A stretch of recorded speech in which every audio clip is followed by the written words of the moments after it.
mkitaka chukua. Kuna kiti ya speaker wa National Assembly, mkitaka chukua.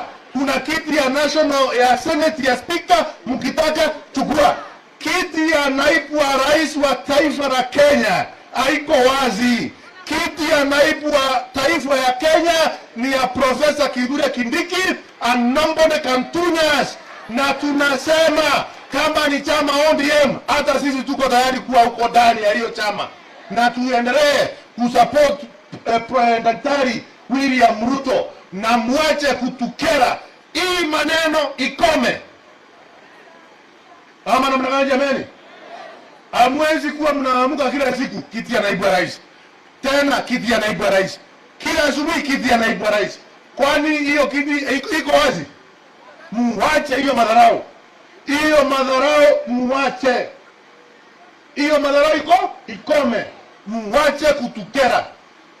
If you are negotiating for power, there are many other positions you can negotiate for power. Hiyo madharau tumeona ya kudunisha Profesa Kithure Kindiki.